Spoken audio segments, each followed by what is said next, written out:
Pewayangan, apakah wayang dilarang? Bagaimana taubat profesi dalang? Dan kalau dia punya, maka lebih baik dimusnahkan ya. Dan berarti kata ini lebih baik dihilangkan ya. Senggarani orang tuntunan sok, kalau ini ngelang beda tak kepala nambah. Jenengan kalau cerita nih, Rasulullah Shallallahu Alaihi Wasallam niku tidak merubah adat jahiliyah secara ekstrim, tapi Rasulullah niku mengemas dengan kearifan.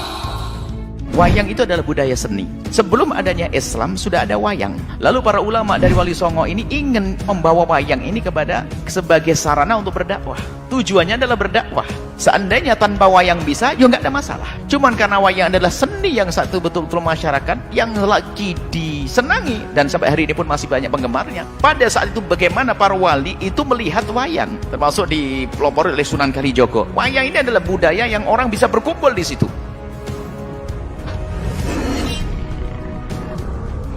Wayang adalah ajaran yang luar biasa. Yang Quran tinggal memberi legitimasi. Saiki ki wong-wong iki rada ngawur sing anggite biyen iku Quran itu segala-galanya. Memang segala-galanya sebagai pamungkas dari informasi Allah. Tapi Nabi Daud nganggo Quran ta?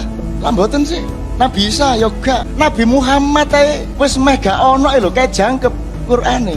Nggih ta mboten? Bukan saya merendahkan Quran. Quran itu memang segala-galanya dari firman Allah. Tapi ojo lali Nabi Adam ikut modon di bumi gak kok terus gembol Quran ngono gak. Gorong ono Quran waktu itu.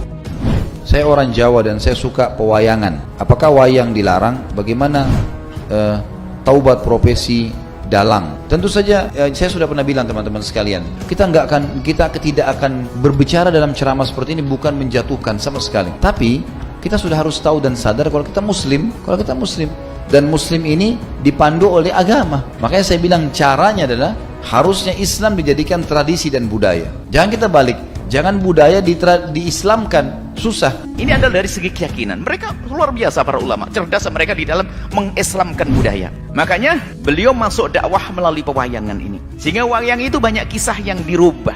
Termasuk di dalamnya adalah dimasukkan kisah Bagong, Semar, Norogareng, Petro. Di situ telah dikemas oleh para ulama-ulama. Itu adalah zaman itu adalah bagaimana agar kesyirikan di dalam dunia pewayangan sudah tidak ada. Ini dari masalah keyakinan. Sehingga di situ ada tokoh-tokoh namanya tokoh Punakawan. Dan ini tokoh Punakawan ini adalah bangsa manusia tapi punya kebijakan.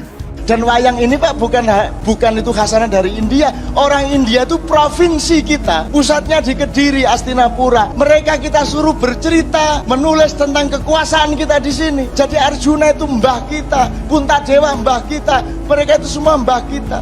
Disempurnakan oleh Sunan Kalijogo. Ndak bisa cuman Mahabharata garing koyok ngono. Kudu ono fungsi Punakawan. Karena di Mahabharata asli tidak ada. Yang namanya Panembahan Ismaya, kalau di bumi namanya Semar. Semar itu ya rakyat kecil, ya dewa. Lah kalau iki dirusak karo Sunan Kalijogo dikai Semar. Semar nggone ndek ndi? Ya ndek ndukur ndek nisor. Berarti kudu sambung kene karo kene. Berarti mubeng. Kudu nyambung ini. Maka hidup menjadi siklikal. Maka wayang adalah ajaran yang luar biasa. Mengislamkan budaya ini repot karena budaya banyak sekali gitu. Standar yang mana yang harus dipegangi.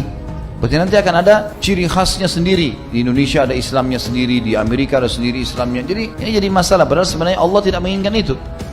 Engko nek ana sing guneman ngono ya Dik, sampe kadang-kadang ana sing nyalahke ngono kuwi. Sampeyan ngomong ini, nek kondengane ning nggon wayang, ning piwulang ngene-ngene. Kuwi budaya aja mbok grupe ning nggon agama. Kuwi wilayahe dhewe-dhewe. Kapan aku ngibadah, kapan aku berbudaya. Apa to eleke bandingane nek wayang nggawa piwulang Islam? Gitu. Nggih, tak ngewangi-wangi to. Dalan yo ngewangi-wangi dakwah. Ayo dong ibadah, manembah karo Gusti Allah, ora manembah karo Bathara Kala. Manembah karo Gusti Allah. Dalan iki ngewangi-wangi, gamelan jinggo bantu, go nentremke pikir. Makanya pas sekali tadi dawuhnya Habib Abdurrahman kita niru Wali Songo. Wali Songo itu membawa Islam itu ringan. Wong yang biasa ngekeimangan sesajen, dhisik dikakno setan, saiki dikakno tangga. Wis pokoke terus dhisik dungane jampa-jampi sing menawa ana sing dihukumi syirik saiki ditahlili. Dene tahlil kok sedarani syirik ya terlalu. La ilaha illallah kok syirik ku piye Gus? Wong la ilaha illallah itu kalimat yang orang kafir saja menjadi muslim karena ngelafadzkan. Lah saiki gara-gara la ilaha illallah diwaca pitung dinane mayit wong dadi musyrik. Koyoke rada aneh. Teori itu mboten ketemu akal.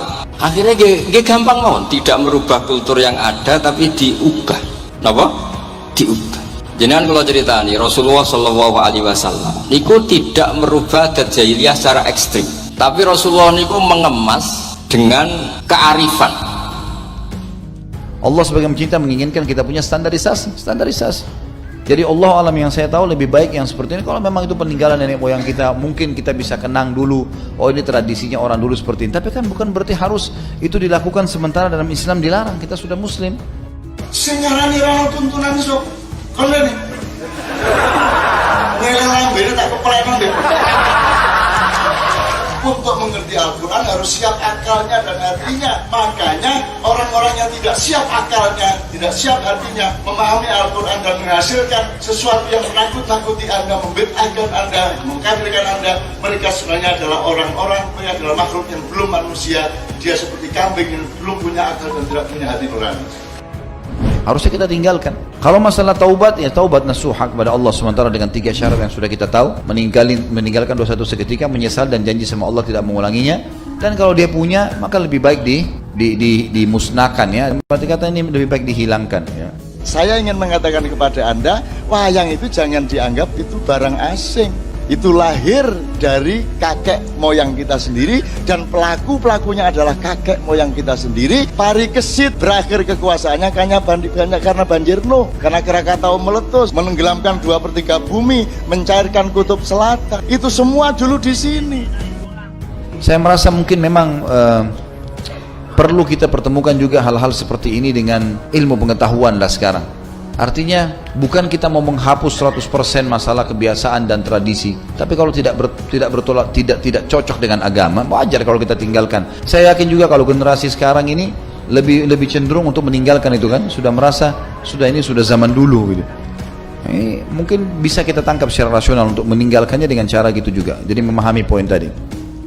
Ini pada prinsip dakwah sebetulnya. Dan itu dilakukan para orang-orang yang ngerti agama. Dimulai daripada Wali Songo, yaitu Sunan Kalijogo. Kan begitu. Itu kan untuk orang awam, menarik orang awam, dimasukkan. Orang awam itu bukan saja orang yang nggak ngerti ilmu. Mungkin profesor, doktor nggak pernah belajar agama. Tapi karena dia hobi wayang, dengar dari pewayangan jadi belajar. Profesor doktor ilmu ekonomi kan awam juga dalam agama. Dengar wayang, tak tahu wayangnya ada pesan-pesan. Maka di situ adalah bisa dibenarkan yang demikian itu.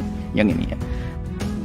Saya orang Jawa dan saya suka pewayangan. Apakah wayang dilarang? Bagaimana taubat profesi dalang? Dan kalau dia punya, maka lebih baik dimusnahkan ya. Dan berarti kata ini lebih baik dihilangkan ya. Wong-wong podo ngaram-ngaram ke gamelan, ngaram-ngaram ke wayang, jarene nyongkyang harus ora kuat nanggap, ora bisa nanggap, ora sakaken cocot jarene nyong. Sing penting wong dakwah kuwe ruhul dakwah. Jajal takokna karo wong ki sing arane bid'ah kuwi apa?